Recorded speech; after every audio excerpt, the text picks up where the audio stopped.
Hi, I'm Nathan. And I'm Katie. And you're listening to the Content Marketing Lounge podcast. Is that how it's going to start every time?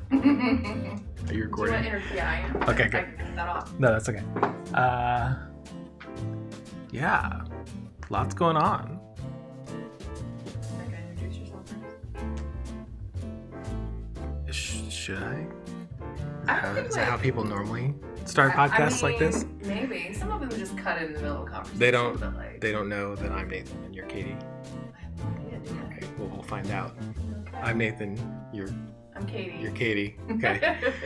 If you don't know who we are, I don't know how you found this podcast, but you should go to contentmarketinglounge.com and click the green button that says Facebook group, and that's where we hang out. So that's who we are. We're writers and editors and content marketers. I guess I'm a content marketer now. Something like that. Yeah, I was a writer. Agency leader. Yeah. Agency leader. So this is we have this outline here. There's a lot that we've been working on that people don't know about yet. So what should we talk about first? Well, I would say, why don't we start with the fact that you have recently updated your website. Updated? Well, created. I built a whole new one. Over what? A sleepless night or something? Yeah, I couldn't sleep, I don't know, one night last week. I might have even been Sunday night, Monday morning. And I had on my list for a long time to rebuild the contentmarketinglounge.com website. That's where in the past I'd held the training courses that we did years ago for members of the Content Marketing Lounge. But I wanted to put a blog there, which meant I wanted it to be on WordPress and not on the Kajabi platform. And so that meant a whole lot of shuffling. Yeah, I had to point all of the domain servers to the right place and get a new WordPress installation going. But yeah, I did all that in, I don't know, about a day.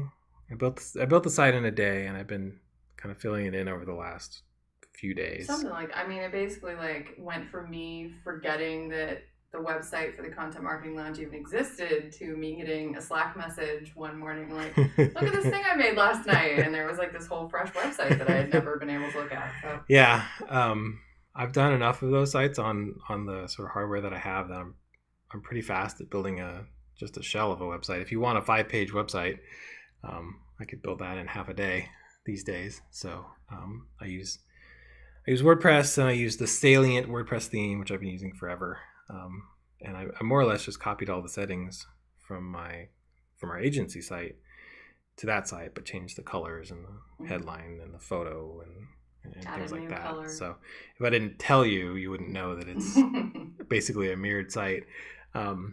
But yeah, it's teal. We're using teal instead of orange. So I did that, and then because of that, then over the last week I had to put the courses somewhere new. So those went up on. I switched my stuff from Kajabi to Thinkific, which is those are both. If you're not aware, those are both hosting platforms for online courses. Kajabi's great. But the way that the pricing structure was set up, it's really not designed for somebody kind of operating at the level I'm at.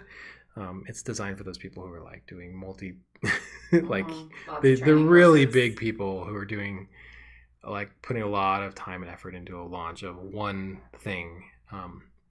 Whereas what I like to do, and what we will continue to do, and we'll talk about this in a little bit, I guess it's on the list here, is we'll have multiple courses. And so Thinkific is set up with, I can have as many courses as I want, and it doesn't change my pricing plan or anything like that. So I think they're both great. They're both very effective platforms, and I kind of like some of the design stuff I could do on Kajabi a little better, but in terms of actually delivering what I need to do to give courses to people, Thinkific is the better option for me right now. So that's where we're at. So that I think it's worth saying at this point that the courses that I used to charge a lot of money for, as of the publishing of this podcast, so I'm zooming forward in the future 3 days here, will be available for free. Woohoo. Which is kind of cool. Yeah, very cool. So I have 3 courses that'll be up. They're up now. I need to record an intro video for 2 of them, but that'll be all up by the time that this podcast drops. So Client Acquisition 101, which is the most popular course I've ever created, which used to sell for $197, will be up for free. And then Facebook Groups for Marketers, which I used to sell for $97, will also be up there. And then there's the first course I ever did was Nathan's Rapid Blog Writing Templates, that one has been viewed and used by more people than anybody. And my hook on that one is write blogs 2 times faster than you do today, which has been true for a lot of people. I've heard a lot of feedback over the years about that specific training, helping people do blog posts. But there's one guy that used it for advertorials. Like, people have used those templates the templates are just good for various things. They're good for all kinds of things. Yeah. Blogs or whatever. And they're still really, I think I made that almost 4 years ago now. I still use the fundamentals of that of the templates from that course today for most of my writing. The intro stuff that I talk about, especially in the Rattle template. I do a lot more interviewing now, a lot more thought leadership kind of stuff than I did back then. But the format and the skeleton of those articles, still the same. Yeah. Still doing it the same. So hopefully that all will be very helpful for you. The reason I'm putting those out for free, that one, by the way, that last one used to sell for $49. So that's what, like $350 worth of training hanging out there for free now. They're getting a little dated. They're getting a little. Yeah. When did you? Some of those are getting a little I created I think 2015, 2016 in that range. So a few years at this point. Yeah, it's been a few years on some of them, especially like, for example, Client Acquisition 101, like all the fundamentals I go through in that, still true, all of them. But there's a whole section, there's like a 45-minute section in there where I talk about job boards, and Upwork specifically was the example I went through. And a lot of the specifics that Upwork has now have changed between then and now. So some of that stuff, if you go and you watch those courses, you may find that some of the details have changed. But the fundamentals of how to interact with clients, like the emails that we send to clients, all still very similar. I'm still a big proponent of cold email, and specifically very, very, very short emails as the outreach emails for cold emails. So 50 words, less than 50 words, something like that. Most people who send out cold emails, they're these long sort of, we can do all of these things. Yes. And that just that was never successful for me. So you'll still get to see all of the things that I used to do to land clients, and we still do a lot of that even today. So even yesterday, in fact, we got a response on a cold email from a CMO. A CMO at looks like a fairly sophisticated software company. So we'll be talking to them on Wednesday of next week. They booked a little Calendly thing with me. So we'll see how that goes. But that's all out there. That should be out there for free. So the way to find that is contentmarketinglounge.com. There's a button on the homepage that says courses. And I put one up in the menu too. It should say courses. Click either one of those, and that'll take you over to the Thinkific site where the courses are hosted. So awesome. Scroll down to the bottom and you'll find them. So over time, I don't know when people will listen to this. Podcasts being what they are, like I will go back and binge listen to the first episode from 3 years ago. Yep. You just had a podcast you did that with this last week. Yeah. So there you go. Yeah. So I don't know when you, listener, will hear this. But if it's mid 2019, you'll probably find a button on the course or on the page that says courses. If you have no idea how to find any of this, you can always just post in the group or send me a note or whatever. Because who knows? Maybe 3 years from now, everything will be different. I don't know. Yeah, we actually had someone that had access to the courses. They messaged us the other day after they had access for multiple weeks.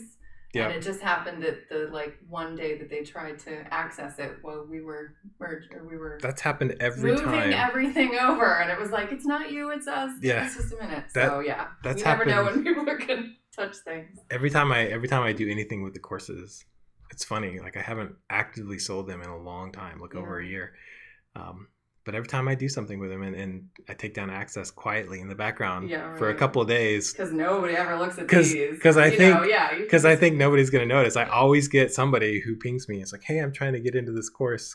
I finally get around to actually seeing it, but the login's not working. And it's like, oh, it's because you happen to catch me when I'm doing some work on the back end. So if you happen to try and log in and weren't able to in the last week or so, that's what's been going on. So that's what's up with the website.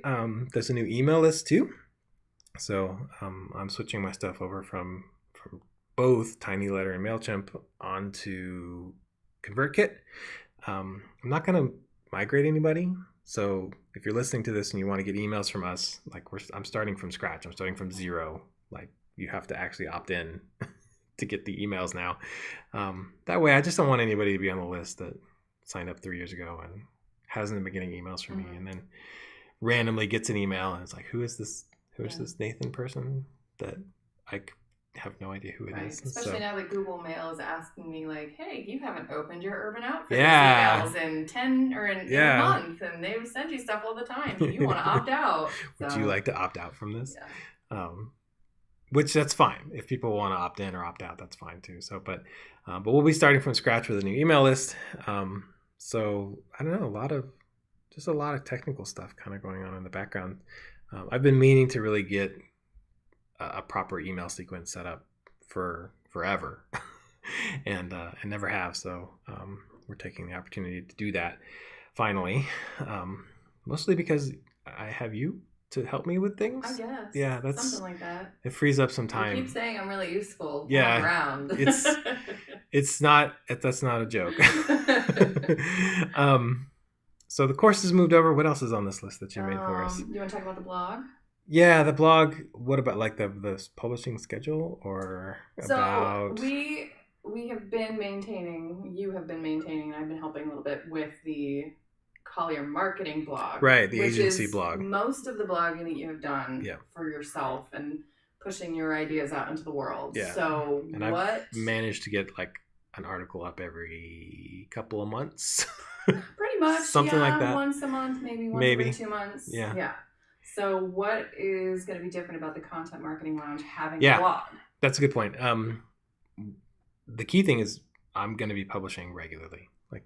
So I'm going to try and publish weekly, at least every other week at a minimum. With every blog post, we'll do like this. We'll do a podcast to go with it. So we're going to try and mix some mediums, to use a bad writer joke. We want to have the information out there, no matter how you like to consume it. Like you are an avid voracious podcast you person. Want to be really articulate. I devour podcasts. I'm like a casual podcast listener. Like there's one podcast I really like, which has nothing to do with marketing. Just because I just really like the three guys who do it. I listen mostly to books, so. I need to listen to more books, and I'm usually busy listening to comedians riff about murders or cults. Or comedians write books. There's comedians who have some good books out there. That is a large majority of many of the audiobooks I listen to. Sometimes it's either like marketing or teaching resources, or it's comedians who wrote a book and then read their own. So it's like 6 hours of stand-up. I'll get on sometimes. I have subscriptions now to both Audible and Scribd. Audible, I get two books a month. Scribd, I get an unlimited books, but Scribd doesn't have as broad a library. So I check Scribd first, and then if I can't find what I'm looking for, I'll look on Audible. Use one of my credits. But a lot of times I go onto Scribd and I'll be meaning to listen to a business book, and I'll get pulled in by some sci-fi thing or whatever. I recently re-listened to The Hitchhiker's Guide to the Galaxy because because why not? I'm sure it's a very entertaining listen. Oh my goodness. I feel like the best deal I ever got on Audible was the entire Sherlock Holmes catalog for good. 1 credit. So good. It was like 70 hours. It was like 7 different downloads, and it was like $14.99 credit. I was like, grabbing this off the shelf. I might be checking that. I might be going to see if that's still hanging out there. That deal. So it was a great decision.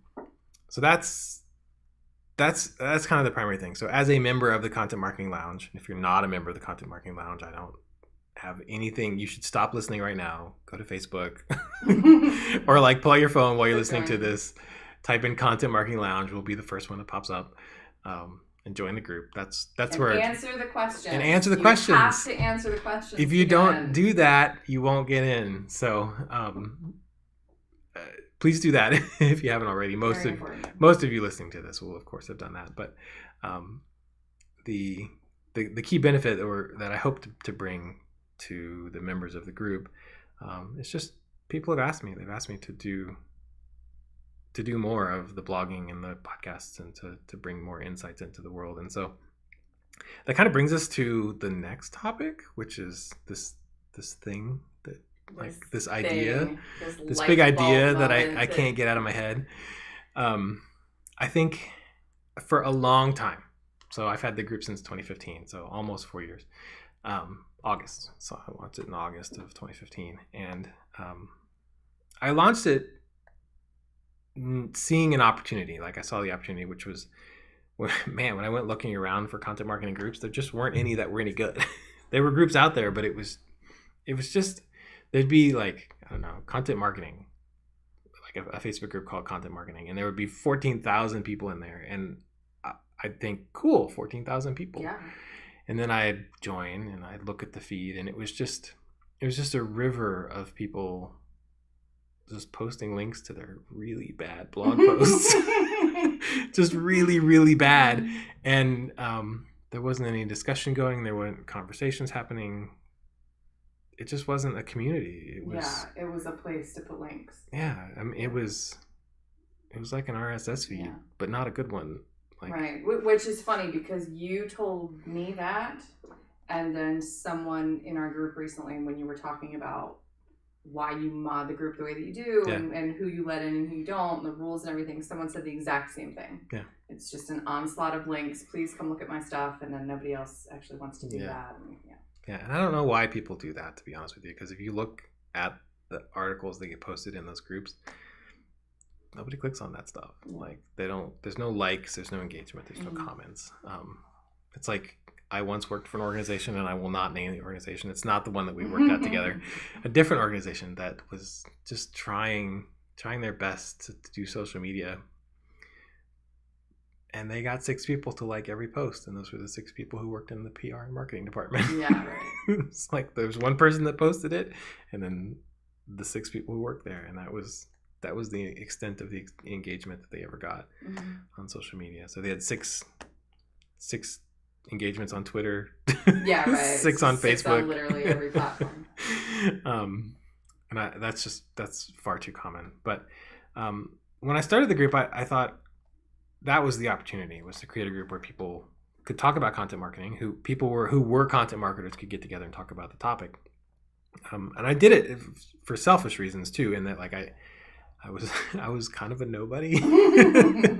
And I wanted to start a client-based business, which meant I needed to do something to allow people to find me. Or when I started talking to people, I needed to have something that I could show them that would give me some credibility. And if you see a guy walking down the street and there's 300 people walking behind him, you don't know why there's a crowd there, but you know that guy in the front is doing something interesting, right? And so it's that same effect online. If you're the one who's put yourself in front of a group, and there's, well, as of now, 4,000 people, almost 4,300 people, which just blows my mind. 4,300 people walking down the street behind me. That's what it looks like to potential clients anyway. That's a strategic advantage to me in a whole host of ways. So at the time I did it for client acquisition, and I always thought about doing courses as a way to monetize the group. but for some reason, like, it's just everybody's doing courses. Like there's a lot of like internet people who are out there promising the world on this or that course. And the responses to my courses have always been really, really positive, especially to Client Acquisition 101. That one in particular, I know is helpful, has helped a lot of people. Like I've heard, like I've even met some of you who've used that course to grow your business over the years. But shout out to Greg Hires for taking me to the Chinese place in the Bay Area where I was traveling a couple years ago. It's really cool to, anytime I'm traveling, like I seem to be able to connect with people, because 4,000 people, anywhere I go, there's somebody there. Yeah. And so I've had a chance to sit down to coffee or Chinese in the case of Greg, and talk through the different things that people are going through with their particular career. But I don't know, courses, it just never felt quite like me. Like it didn't quite, and it was the reason that I finally kind of came to it this week after talking to a bunch of people like 3 weeks ago or so. I posted a post in the group. Some of you saw it. And I just sort of threw it out there. I'm like, how would you monetize a group like this? Like if you were going to monetize a group, what would you do? And there were lots of creative ideas on that thread. And I had a number of people sort of private message me, and I had conversations go back and forth with people, everything from, affiliates, blogs, having people pay to to join a newsletter, those kinds of things. Tons of really good ideas. But the one that I kept coming back to, a lot of people told me that they would pay for a course about this or that or whatever. Specific topics. Yeah, most of the people had a specific topic. So some people talked about, how to build a following using a Facebook group, how to be a good admin, how to land clients. That one comes up over and over and over again. Writing is one that people talk about. Just basically just general content marketing. I mean, these are all the aspects of content marketing. And you can kind of twist that prism any which way and look through it. And I have things that I can say on those areas. So, but I don't have the whole thing covered. Like I'm not an analytics expert. Right? I'm pretty good at SEO, but I'm not really an SEO expert. Like I can't seem to get my WordPress site to look exactly the way I want, even though I can build a site in a day, and I can show you how to do that. But again, I have 4,000 people in this group. There's people in the group who know how to do these things. Yeah, right. So we all have our own little niches. The idea I keep coming back to over and over again was to create an event, like an online event that would be me plus. It would be me teaching some of my stuff plus other people who could come along and sort of fill in the gaps. So and I haven't asked anybody to do it yet, but I have a friend who's a sales trainer. Like he's a corporate sales trainer. He taught me everything I know about training, about sales, and it has been wildly helpful. Like I was at a corporate job. I was in marketing, but they wanted the marketing people to go through all the sales training so that we would know what the salespeople have to do. And I went to this course. It was like a week-long course, and they had flown in a bunch of salespeople from all over the country. And to those guys, and it was mostly guys. I think there was one female in that particular class. It was like a little week-long vacation. So they came in and they were hungover from from partying the night before. Me, I was like sitting there taking the best. I was like, I'm the little marketing kid in the back, like killing it on all the tests. Because while those guys went out to the bar afterwards, I went home and I was actively using what I was learning like that night to do prospecting. And it's amazing what happens if you have a practical application like right there. So the hands-on learning aspect is very different. Yeah. So no surprise that I was the quote unquote top student of the 30 people that were in that class that particular week. Not that I would ever want to be a professional salesperson like all the time, because I'm just not wired for it. It was a lot of fun, Nathan. Lots and lots of We've fun. been on a couple of sales calls since. If I can tell a story on us, we went on a sales call to a fairly well-known manufacturing company. Yeah. About a month ago, maybe even 6 weeks ago, something like that.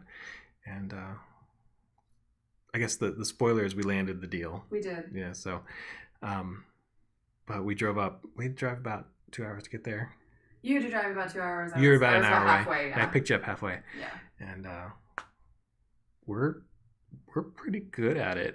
Yeah, it's not bad. I mean, granted, like I make jokes about how much fun I had in sales. I did spend 2 years. For those of you who don't know, I spent 2 years as a territory holding salesperson. Yeah, field salesperson, company car, office in the car, kind of stuff, all that. So I had a lot of fun, but I also kind of sort of hated it. So like there were perks and there were drawbacks, and I generally was not that great at it. But together, in this context, we were really good. I remember we walked out of there and we went, well, I don't know what's going to happen, but we did as good as we did as good as we could have done. It was out of our hands at that point, but we did great.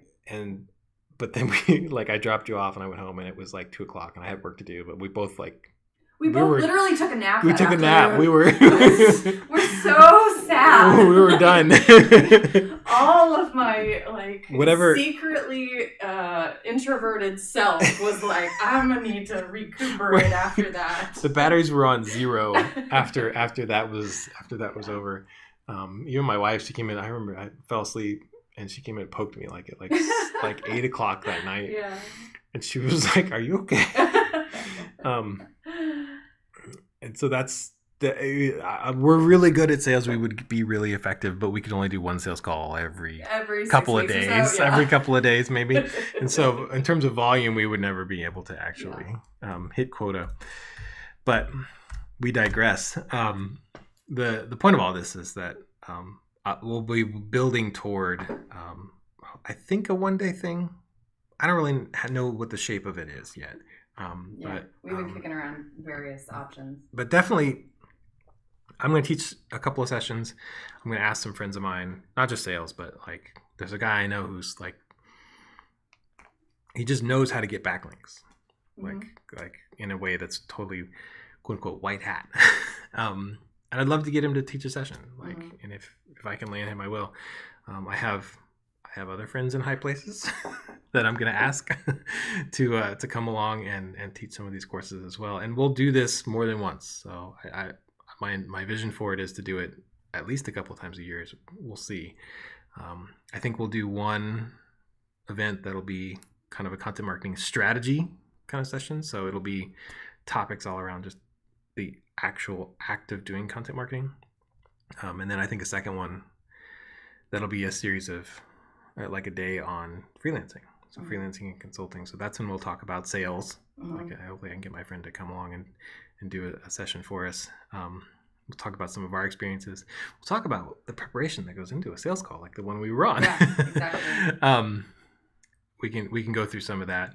And that'll give me an opportunity to update Client Acquisition 101, with all of the new stuff that I've learned and picked up and put into place over the last really 2.5 years since I made that last course. So that's where the monetization strategy will be for us. So unlike other conferences, and conferences are great, don't get me wrong, I'm not bad mouthing other conferences, but what will make ours unique will be there will be no reading off PowerPoint slides. We're going to pay anybody who comes to speak for sure. Because we want the alignment to be right. We don't want, at most conferences you go and there's sponsors and there's people who are the people giving the breakout sessions. They're there to give you value, but they're also there to sell their consulting services or whatever. And we may have people who teach sessions who are consultants, but we're going to compensate them for their time.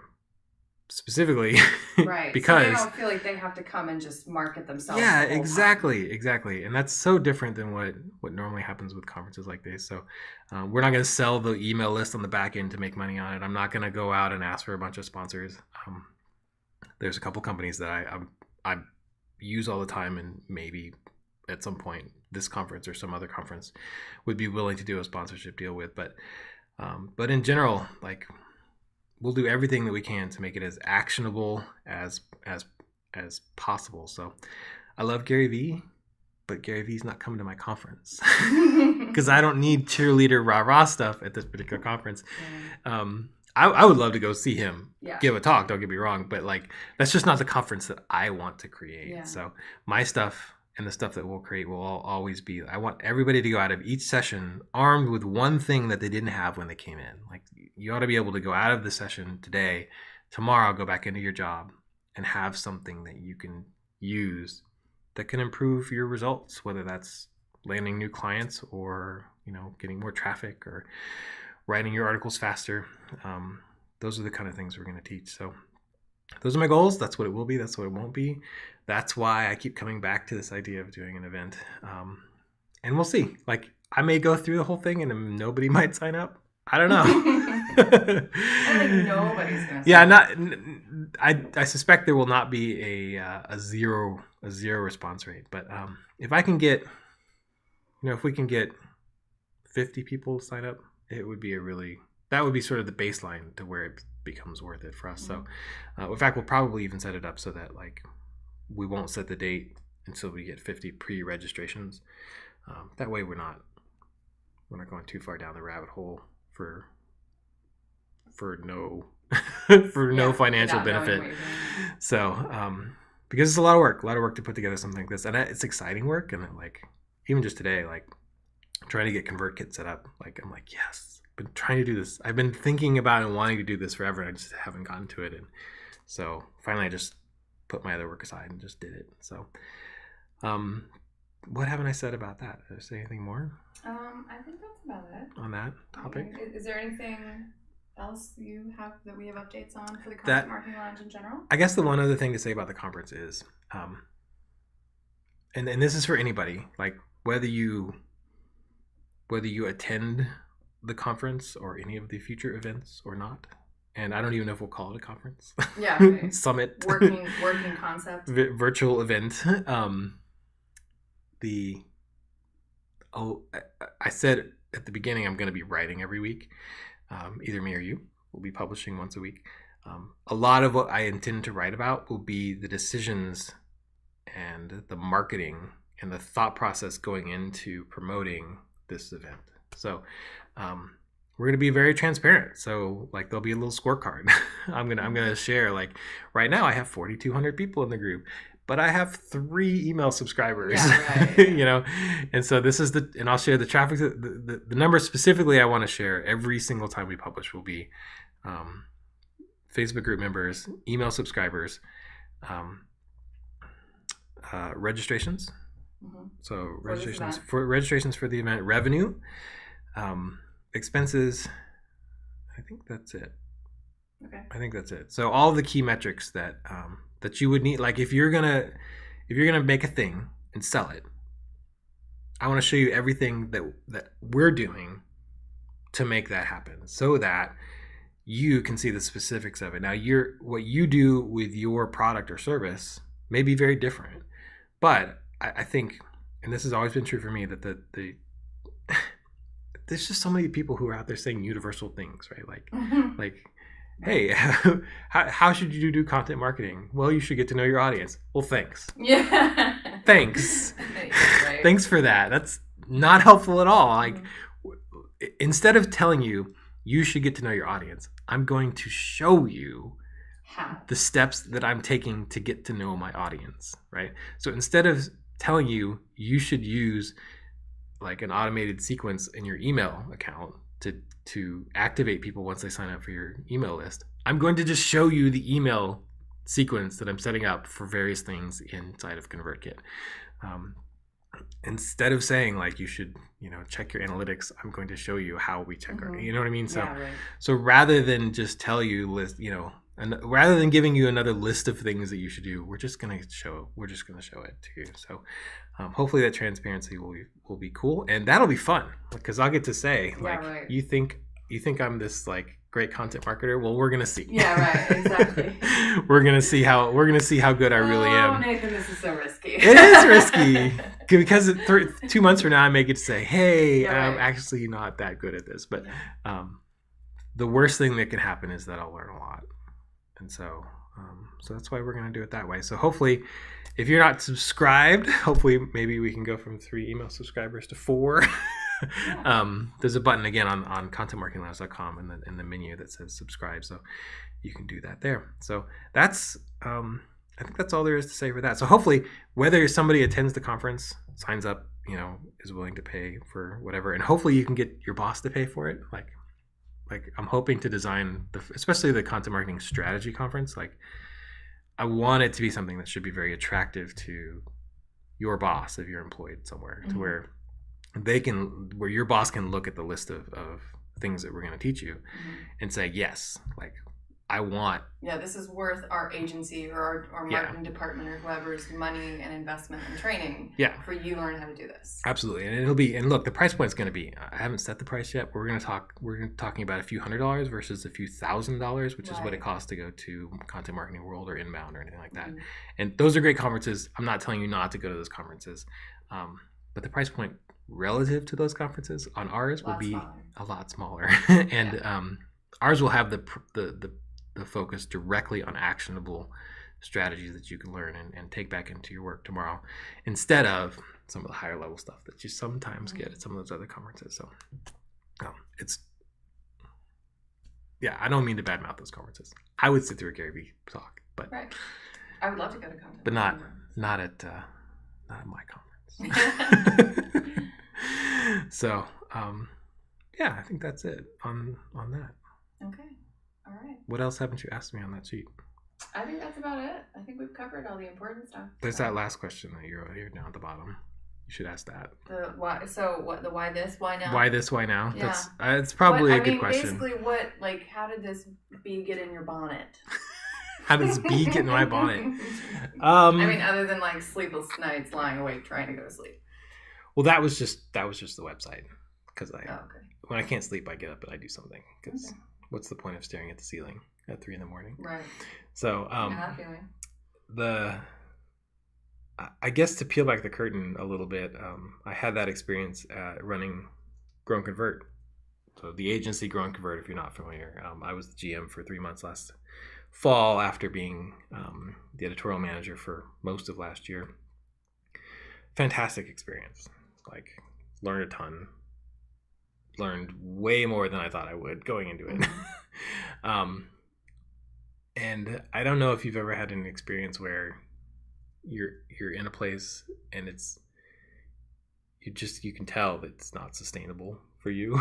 Like you're like, this has been good in so many ways, and also I can't stay here. Right. Like I can't continue to do this. And so the burnout was pretty serious at the end of last year, and really through the first part of this year. You were around. I was around. I was having burnout of my own. You saw that happening. We went through sort of a phase of mutual burnout, and so right place, right time. Here we are now. Yeah. So the last couple of months, I've been freelancing along with you. Yeah. We've been doing some client work, and then I got an opportunity. About a month ago, I got an opportunity with a company called GroovehQ.com, to go do content marketing for them. And it was too good of an opportunity to pass up. So you're going to take over a lot of the agency stuff. I'm still going to be involved. That's what the tentative plan is. So a lot of operations will shift to you. I feel like a toddler standing in mom's shoes at the moment, but I do have big feet. It'll be fun. I'm still going to continue to be actively involved in a lot of the client work, but we're going to lean on some of the people that we really trust to continue to keep that stuff going. But I want to take the knowledge that I've gained in the last year or two that I haven't put anywhere, and put it somewhere. I just feel compelled to do that. That's what I feel. I can't seem to get that out of my head. Yeah, and I think there's a real, from my perspective, like as someone who basically goes to Nathan as both a like team member but also like a mentor in many ways. I think there's a lot of information in your head that I'm constantly picking at. Like there's so many times where I'm like, okay, I could Google this, but Nathan's going to give me the answer right off the top of his head. Or if not, he's going to know exactly where I can find it. That happened twice in the last 2 hours. It happens a lot. Yeah. So, and I see, besides just this conference as an outlet for that, like I want to use the podcast as a way to get some of that information out too. Yeah, so I do too. You need an outlet for all of your like many smarts and experiences that the rest of us could greatly benefit from. That's all just kind of sitting there, like not going anywhere. Yeah, that's true. And I think for me, going back to work, I'm working remotely. It's not like I'm going back into an office. But having one thing to focus on, really, for me personally, that like mentally it like calms down. It calms down the frantic pace of having a ton of different clients, and so I'm looking forward to that.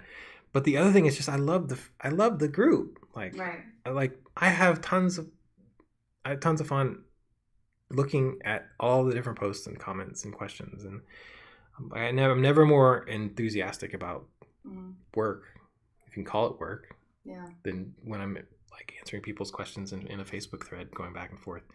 And for a long time, like way even before everything that happened last year, I just like, here's this little community of awesomeness that has sort of sprung up around this idea of creating a supportive community that's not full of spam. Right, which we've talked a lot about lately, and we've talked about it in the group, and Nathan and I have talked about it one-on-one, and I joined the Content Marketing Lounge officially, I think a year ago or so. Something like that, yeah.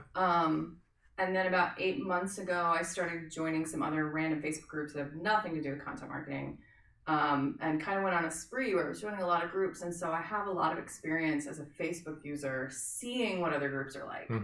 And so for me, I have such a deeper appreciation now of the Content Marketing Lounge and what it is. Like, I literally was in a group the other day where people were telling me like, oh, you should join this group. And then someone else said, well, you should join the other group that's a spinoff of that group. And I was like, well, why? And they're like, well, because a bunch of drama started in the first group. So we started a second one. And I'm just like, oh, good Lord. Yeah, it's what did I can't remember the comment. Somebody said in that thread the other day, where was it yesterday or 2 days ago? You made that throwaway comment because I made you an admin in the Facebook group. And so you get to see all the back end stuff now, and you Slack. Oh yes, I made a throwaway comment about how have you blocked like 2,800 people from this group? It's 2,852, something, or 2,580, something like that. Over 2,500 people. Yeah, and there's only like 4,300 in the group. I was like, that's more than half the amount of people are in the group. You have blocked. What's the deal? You haven't kicked them all out. What's going on? Yeah, and so we privately talked about that. And I thought, I'll throw that out there and just let people know, because you were so struck by it, and I'm trained now to the point that anytime I'm talking to somebody and I say something or they see something that I've done and they're like, whoa, a nugget of knowledge like, that you didn't know that you had. That's a trigger for me to throw that into the group, because if it's interesting to you, it'll be interesting to other people as well. Yeah. And that's got to be that. We're working on 100 some people that have clicked like or comment on there. Incredibly well I was shocked, and so I was sort of throwaway just for fun, like, hey, just so you know, like, there's 2,500 people who didn't make it in the door or who got booted along. I just booted somebody today, in fact.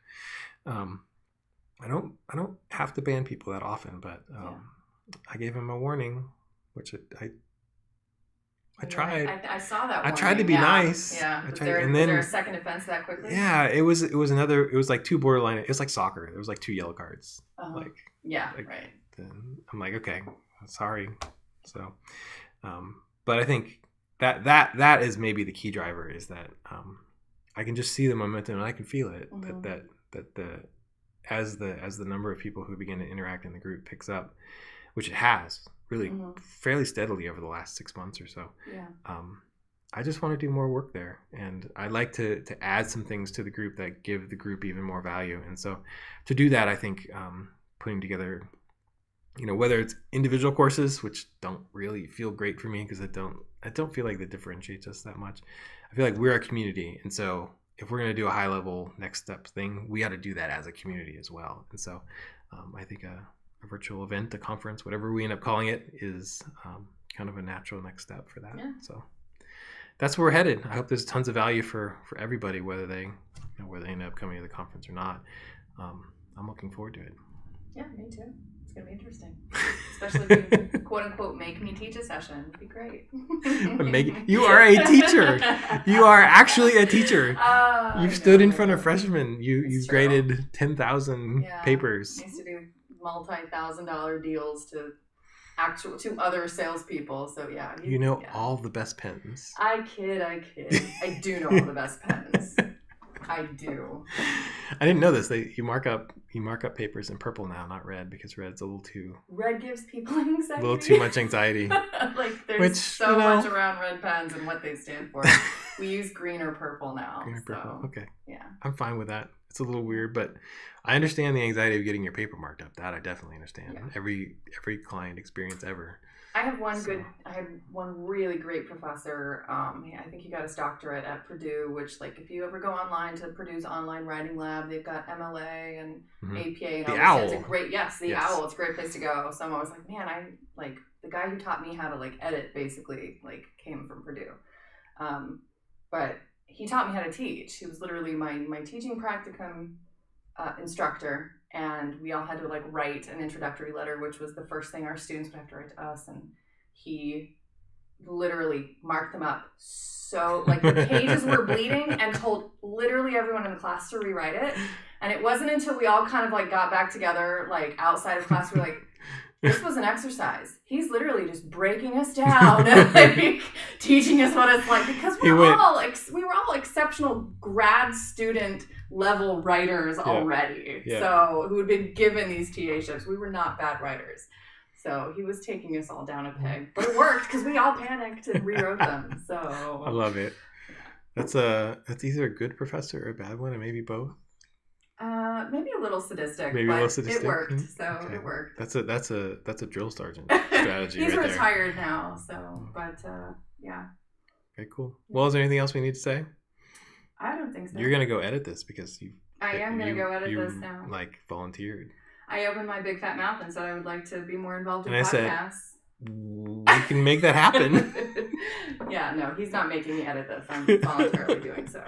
I'm that kind of a geek. We got you hooked up with some software. Yeah. So we'll see how this goes. Yep. So you got until Monday to get it up. Actually, I have till Tuesday. Monday's a holiday. Oh, yeah, you're right. You're right. We shouldn't publish on the Monday. So. Here, have this new thing on Memorial Day when you're not at work. That's fun because we'll get that sort of Tuesday frantic. Everybody's back to work and trying to catch up extra day. Yeah. Sort of thing that happens on Tuesdays. So. Yeah. Very cool. Well, as always, leave us a comment. Post in the Facebook group. If you got a question, if there's a topic, any questions. If there's a topic you want us to talk about, let us know. Like, we're going to start to do some Q&A episodes as well. Some shorter episodes maybe to talk about some of the things that are happening in terms of trends and things, but who knows? We'll see. We are open to ideas. We treat this thing like a community, not like us just broadcasting out to the world. Although that is quite literally what we're doing at the moment. Right. But we're the Content Marketing Lounge works because it's a community of people who interact with each other. Mm-hmm. We help each other. If there's one thing that I think that makes that community different than others, it's that. So that, and I just boot all the trolls. So I mean, that makes it a good. It's like trolls and spammers. Right. It's like you're picking all the raisins out of my oatmeal cookies. Oh, who puts raisins in cookies? All of you people with I'm sorry if I'm like if we're not. I do like raisins in. If we can't be friends, chocolate chips or M&Ms are better. Seriously, why would you put raisins in cookies when you could put chocolate instead? That's just I don't want fruit in my cookies. Like, I'm eating a cookie. Anyway. All right, I guess that's it. Thanks for listening, everybody.